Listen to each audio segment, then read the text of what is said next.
Welcome back, everybody. Today we have Dr. Scott Brown with the University of Missouri Extension, and he's here to talk about dairy markets and beef processing. But first, we have kind of a big room today, so let's do some quick introductions. And then how about Malieka? We'll go to you, then Mike, then Tom, and then Dr. Brown can take off from there.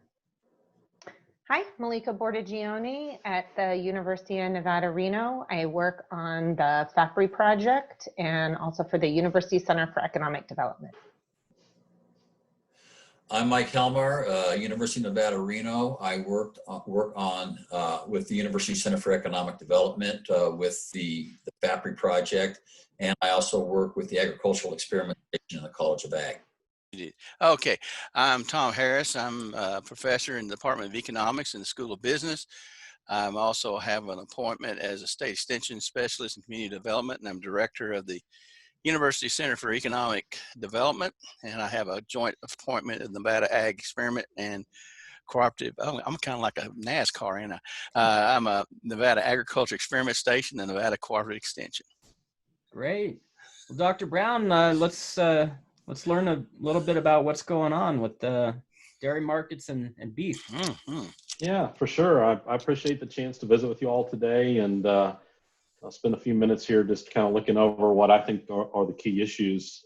Certainly COVID-19 has had a marked impact on a number of livestock commodities, dairy being one of them, and in fact probably was one of the very first stories that we saw in the news about milk being dumped. As you know, when food service was halted with COVID-19 outbreak, and whether you want to talk about school fluid milk use or other food service uses, we just got a backlog starting right away, and we ended up in a situation where milk really had very little value, and without a home, many producers were left to dump that milk as cooperatives around the country tried to work on ways to best minimize the impacts.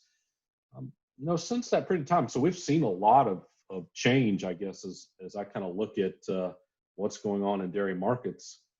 And I really point to two major issues that I think have been important to try to get things in better alignment. So number one, we've seen a number of cooperatives and in some cases proprietary processors as well operate base programs. So telling producers they'll accept all the milk that might be delivered to them, but there's only going to be a certain proportion of that milk that will be priced at current market prices, and anything you produce over some set amount would likely see some discounts.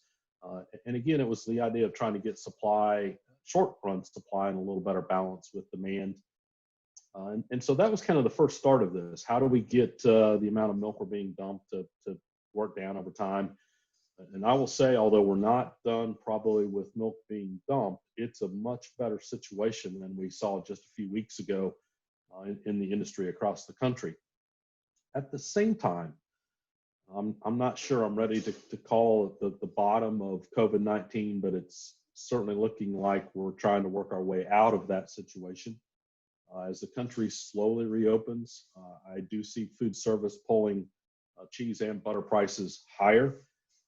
It has been a roller coaster ride when you think about some of these prices. We started the year with cheese prices a little shy of $2 a pound. When you look at the CME cash cheese price falling all the way to $1, and now we're setting right around $1.90.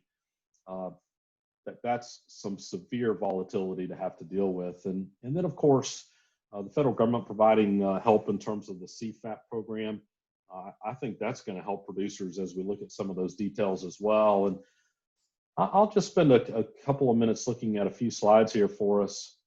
The U.S. all milk price, as we went through 2019, was moving higher in the country, so higher producer pay prices. But as we ended the year, we were already starting to see a downturn. And I think that had a lot to do with too much supplies of milk already coming back to the marketplace. COVID-19 certainly added to that, although we only have estimates here through March of 2020. We know that we've got further to fall when we probably see the April price, but that may be the bottom in terms of milk prices. I frankly could see some stronger prices as we finish the year. On the cow number side, A similar situation when we look at 18 and 19, we were lowering cow numbers, but then we started building. And I think COVID-19 has certainly put the end to much growth in terms of U.S. cow numbers.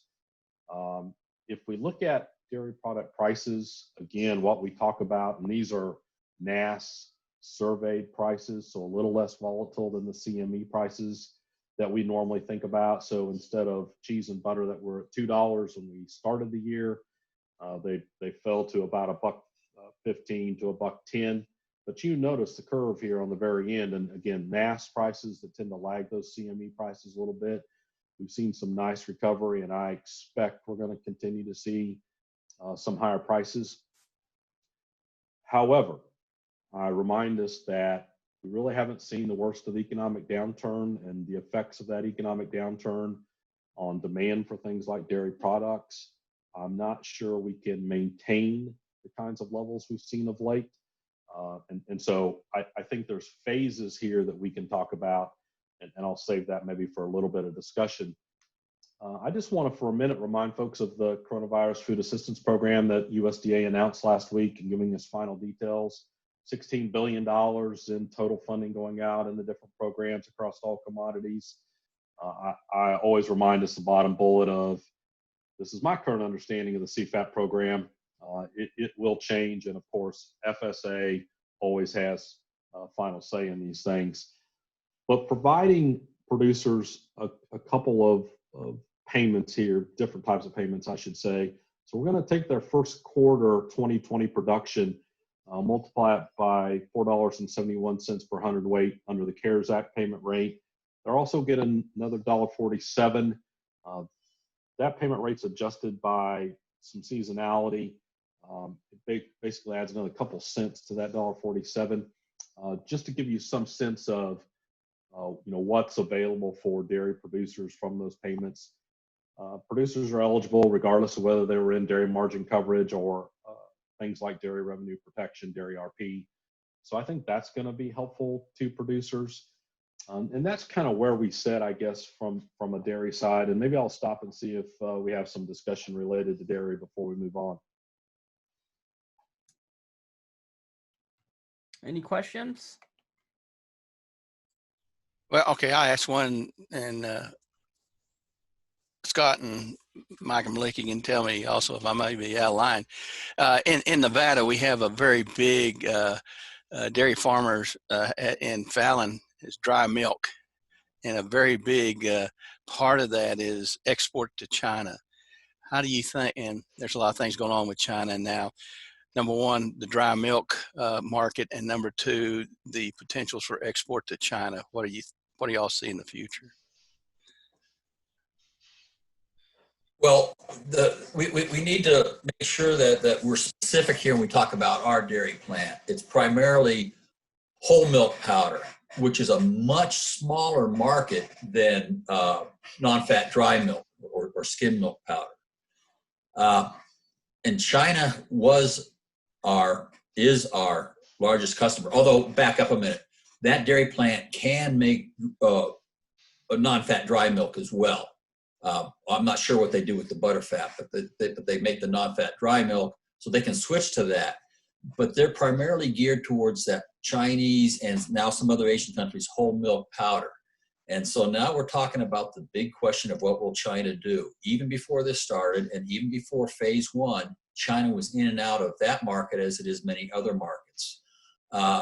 Now, from the news that I've heard, and not seen any hard data on it, and I've heard both sides of this, and Malieka, I think you have too, is that China is attempting to abide as much as it can to phase one commitments. And then the next day you hear that it isn't. But the problem with that is that the phase one commitments are a total expenditure commitment and not commodity specific. So it's possible that if China goes back into that market, that it could help Nevada.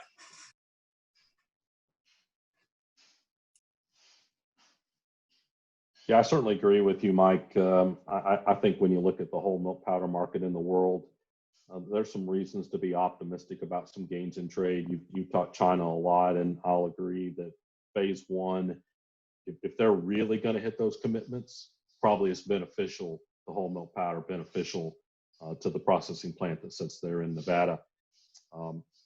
Trying to figure out whether the Chinese are going to meet those commitments or not is another whole question that we could spend hours talking about. But to me, that's the critical piece of that.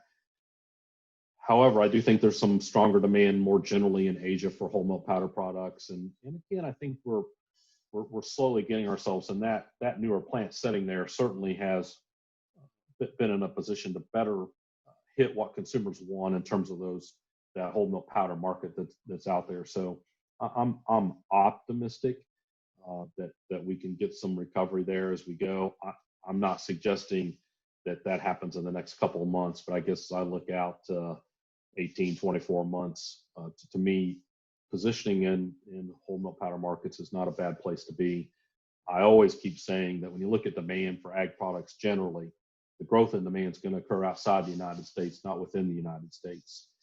And so positioning yourself to be able to serve that international market place is still one that I think is a smart bet longer term.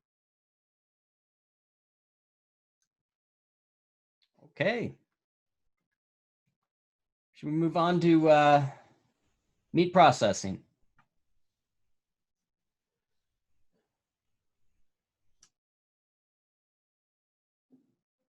I will share my screen back here. All right, so this is a very interesting discussion, and I think it's happening in a number of states around the country, and has a lot to do with just what's been the shutdowns of meat processing plants around the country as a result of COVID-19. I will say that where we sit today is a lot different than where we sat just a couple of weeks ago. When you look at the recovery of many of these large plants, we're now talking about daily cattle slaughter running above 100,000 head. We were below or right at 70,000 head at kind of the bottom. We're back with daily hog slaughter right around 400,000 head a day. We were well below that. So we are seeing that commodity processing side recover. Why do I talk about that to begin with? Because I think that gave some local processing, smaller processors, opportunities to gain some new customers who are looking for alternatives as they went to the grocery store and either found shelves bare or nearly empty. And that's kind of the start. Now you now talk to many of these small producers, and I'll use Missouri since I know that better. You'll find many of them that are they're booked well in advance, months in advance. One today I heard all the way into October of 2021, and other cases where we have a lot of our small processors who in November shut down and do nothing but deer processing. Some of them saying we're not going to process deer for the first time in several years. So it's certainly a positive for these processors. I kind of wonder in a post-COVID-19 world, what kind of longer term carve out can these small processors have? And I think there's opportunities. I think there's a place for these kind of, and I don't say niche in a negative way. I think building a niche is a good opportunity to connect local processing with local consumers. And likely that's a premium for your product.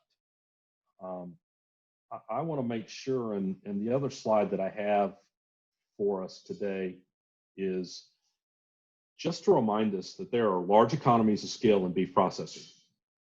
We're not, as small processors, going to compete with many of the large plants that we see in operation today. So this is a way probably too complicated table to make the point that if you take commodity beef, for example, and it's the bottom half of the table that I have here, you'll notice they say the kind of average break-even price, and this is a little dated at this point, but still relevant, was $4.65, where the break-even for local processing is more like $8. Now, why is that? Number one, I'll say, if you look at the commodity set of rows that are there, there's no processing costs associated.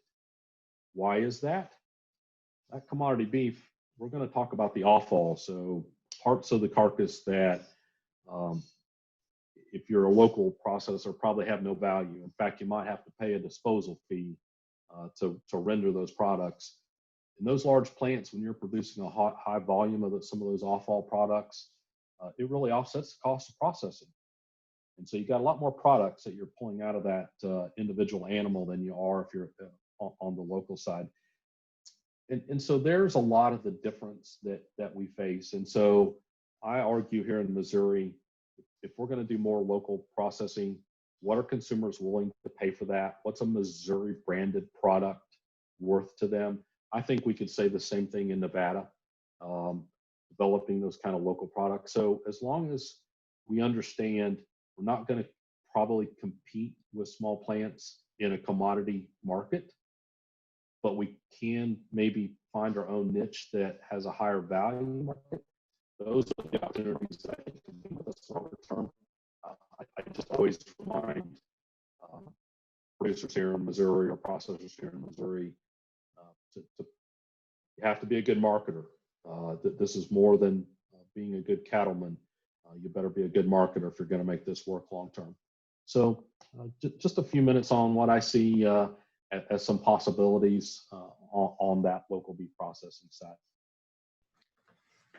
Very good. Thank you so much. Any questions, Malieka, Mike, and Tom? We've been talking a lot, Scott, about beef processing here in Nevada. You're probably well aware that's our largest proportion of our ag sector overall. We sell mostly on the hoof. We have one USDA processor here in Reno, but same deal before COVID. I think they were booked out 12 months in advance or something like that. And that, you guys correct me if I'm wrong, but I think they are tied in with they're still tied in with the university. Yeah. So they get some of their funding through Experiment Station, or is that right? Or true. Yeah, through Kavner College of Ag. So yeah, this has been a hot topic of conversation among many different groups that we work with. So I have several questions, and we don't have to do them all, but when you say small processor, so the last table that you showed, I had read that paper, and then I read the paper that you were first author on, looking at Missouri, and they were both just fabulous. Really great documentation. I don't know the title off the top of my head, but that is, if you want to reference that, then that is really good piece of information, even though it's Missouri specific. I think there's a lot of good information for any state. But anyway, so smaller could be 9 head a day, 25 head a day, something like that. Where do you see, or can you say what scale of a smaller processor you could see being successful in the niche without a negative connotation market? Yes, so that's a good question, and I actually, it can be bigger than we might think. All right, and I say that, you talked about 9 head a day. I don't have a great definition of the break point, but I go, if you're going to be in that, I'm going to put it this way: less than 1,000 head a day, you're not in the commodity business. And because there's too many economies of scale to be had above that level. And I know some will disagree with me probably a lot about that point, but you have a lot of these very large plants operating that make their money on 1/2 cent a pound. And that's not what we're talking about in many of these cases. So, and again, I know probably the same thing happening in Nevada. A lot of cattlemen unhappy with cattle prices. They did fall. They fell a lot more than we saw record wholesale beef prices. And I think a lot of folks are, what are the alternatives? I want closer to that marketplace. And I remind us, COVID-19 had some effects that we likely don't see repeat very often. So don't go get in that local business thinking that we're always going to have record wholesale beef prices and these low cattle prices. And again, I don't say that going, I'm anti, I just want producers to walk in with eyes wide open that, hey, there's times when this might be really good and other times when we might want someone else to process those cattle and worry about the beef from them. So it depends on where markets are, and COVID-19's just been crazy in terms of the effects that we've seen. Yeah, I agree, Scott. And the context that we're putting any discussions that we might have here in Nevada is we're trying to get away from that. This will fix COVID. Look where the markets are now. No, that's not what we're looking at. What we're looking at is post-COVID. Is there now a change in risk acceptance or risk adversity to make a small plant viable? We got a couple of things going on here in Nevada. One is that we're a food desert. We do not produce our meat. We buy it in from other places, some from California, but California basically serves most of its own market.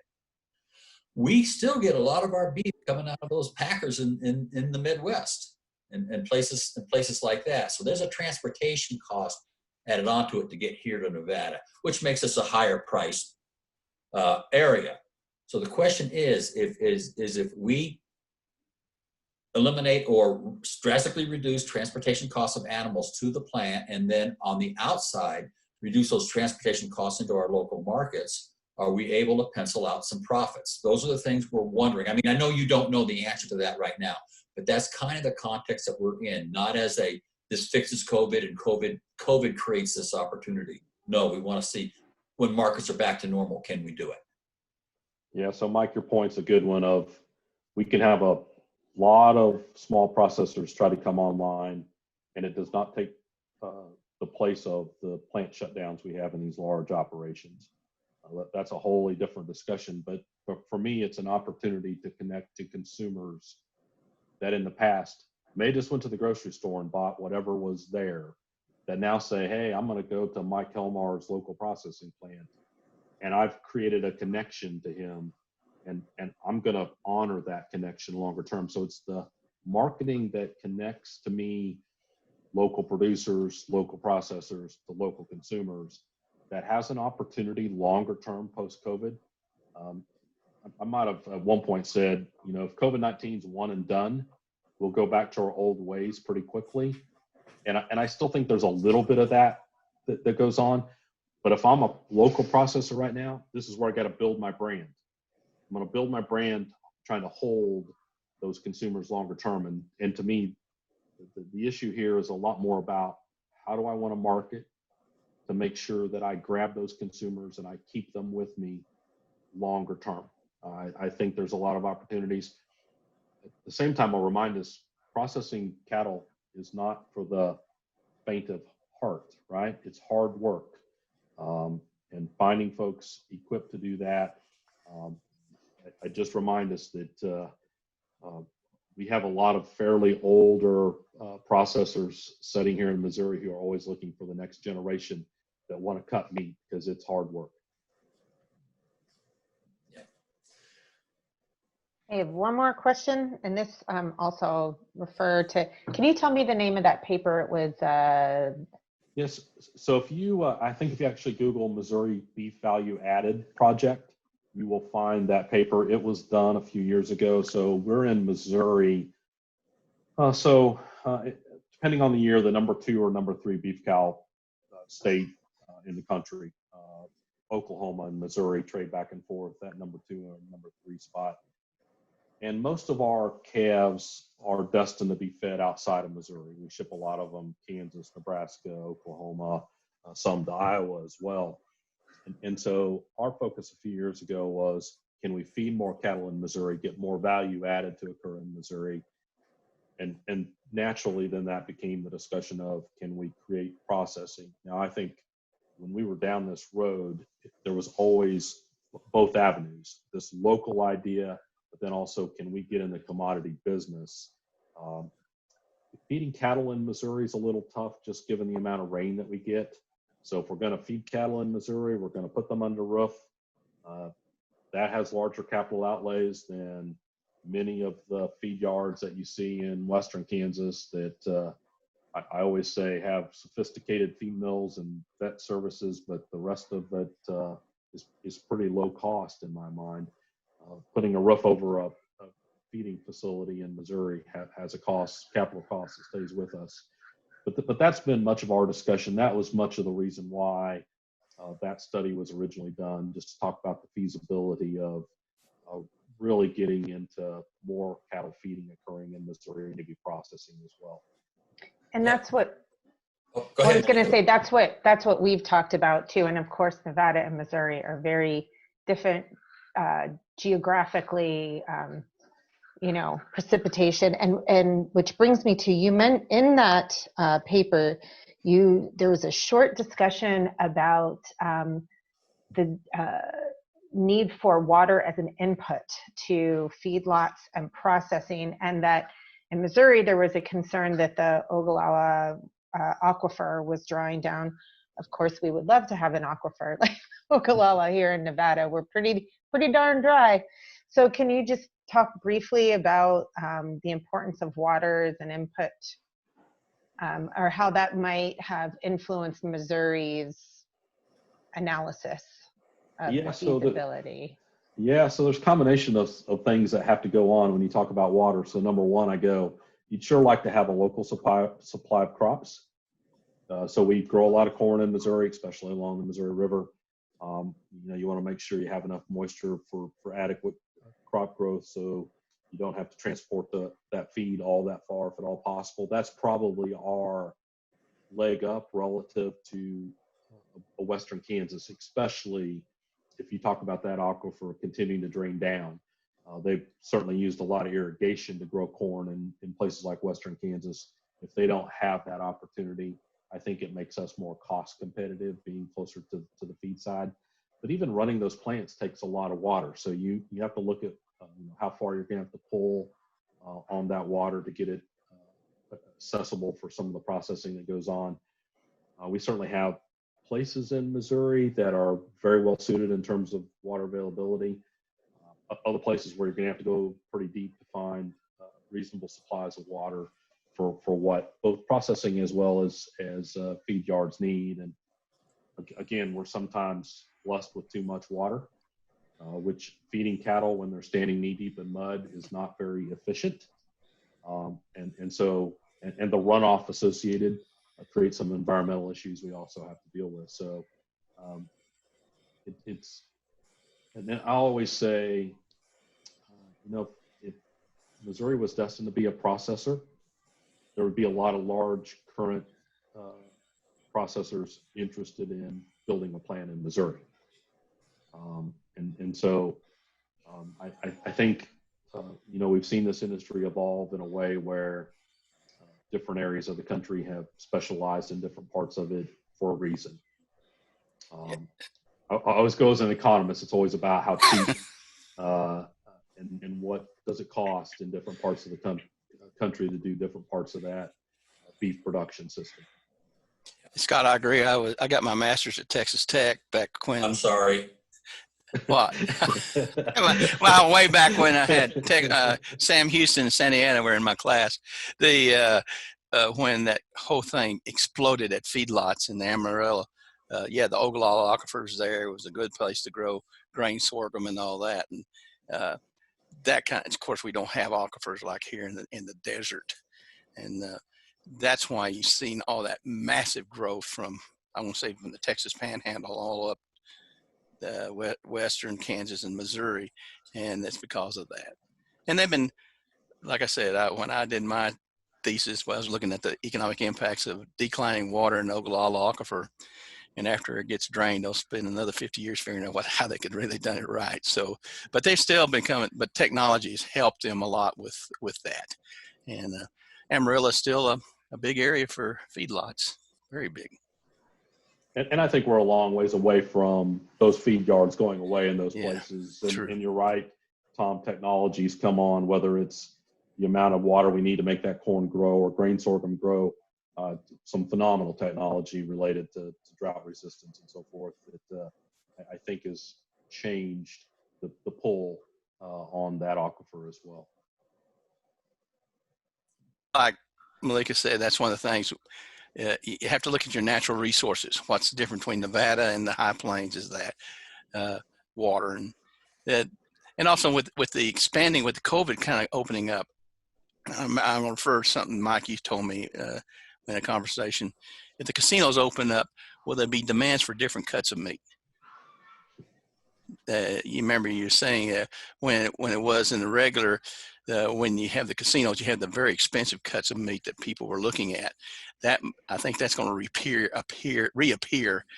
I don't know how the buffet is going to do, but as the June, what we see right now, what I've seen in the newspaper is not only advertising opening the casinos, but also the name brand restaurants, which means high quality meat. It's going to be.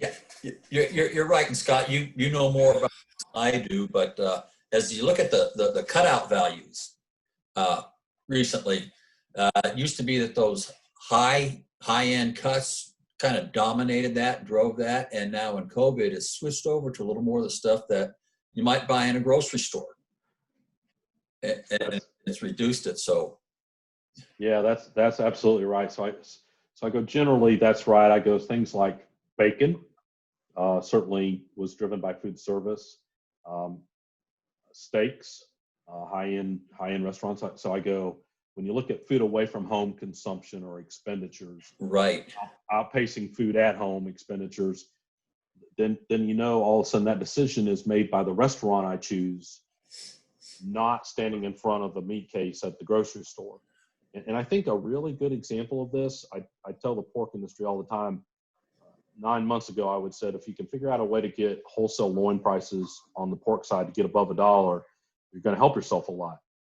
And now I've told them, well, little did I know that COVID-19 was what we needed to do that. I wish I would have never said that out loud. But pork loin prices seem to have been more responsive as we've made that switch to grocery store of late. And I agree with you, as we open food service and we go back to consuming more things away from home, ground beef, I think, will go up. Steaks will go up. Bacon will go back up. And we'll see things like pork loins that we might more traditionally think of as grocery store use will head back down. Chicken wings will go up. You can kind of look at the different restaurants, and to me, this has a lot to do with the degree of substitutability among meats. I've been arguing it's gone down over time as the restaurant choice makes the decision, not sitting directly and looking at beef versus pork versus chicken. Great discussion. Thank you all. Any final thoughts before we say goodbye for the day? Thank you very much, Scott. That's very thanks, Scott. I appreciate it. Yeah, thank you. Yeah, thank you. Yeah, great for having me on. I appreciate it. Everybody stay safe. Be well. Likewise. Thanks, everybody. You take care. Keep on betting on the Missouri Tigers. There we go. I'll keep doing it. All right.